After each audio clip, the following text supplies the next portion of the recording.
नेपाली चाय पर सख्ती के बाद चीन और पाकिस्तान पहुंची नेपाल की सरकार। भारत पर निर्भरता खत्म करके चीन और पाकिस्तान को बेचेगी चाय। जी हाँ दोस्तों, नेपाल के अधिकारी इन दिनों चिंतित हैं कि भारत की तरफ से अगर नेपाल की चाय रोक दी तो उनकी फैक्ट्रियां बंद हो जाती हैं। अगर दोस्तों नेपाल ने अपनी चाय दुनिया के देशों में अगर बेचनी है तो दोस्तों भारत के ऊपर निर्भरता कम करके दुनिया के ऑप्शन को तलाश करना होगा। इसी को लेकर दोस्तों नेपाली अब एक्शन में उतर आए हैं और नेपाल की बालन सरकार अब भारत को छोड़कर चीन और पाकिस्तान के ऑप्शन पर एक नजरें गाड़ कर बैठी है। दरअसल दोस्तों ये मामला पिछले महीने का है, जब भारत ने नेपाल की चाय पर एक मेजर्स लगा दिए थे, जिसके बाद नेपाल की चाय भारत के बॉर्डर पर रुक गई और उसकी तलाशी होने लगी कि भाई नेपाल की ये चाय पीने लायक है भी या नहीं, क्या ये भारत के स्टैंडर्ड क्वालिटी मेजर्स को पूरा करती है या नहीं करती।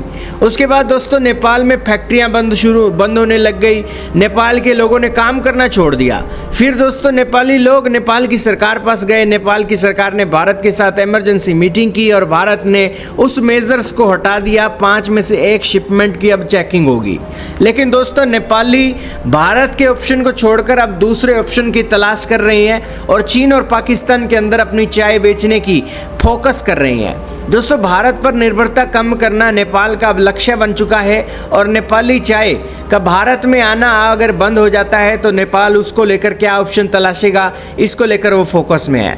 नेपाल के अधिकारियों का मानना है कि ये नेपाली चाय पर रोक लगना एक सबक की तरह है, क्योंकि नेपाल अपना 86% चाय भारतीय बाजारों में बेचता है। अगर भारतीय बाजार उसके हाथ से निकल गया तो वो लोग बेरोजगार हो जाएंगे और इसीलिए काठमांडू ने अब कृषि, वन और पर्यावरण मंत्रालय के सूत्रों के हवाले से जानकारी दी है कि भारत की तरफ से चाय पर जब क्वालिटी टेस्ट के बहाने रोक लगी तो उसके बाद काठमांडू में एक टास्क फोर्स का गठन किया गया और इस टास्क फोर्स ने और देशों में अपनी चाय बेचने के ऊपर फोकस किया है।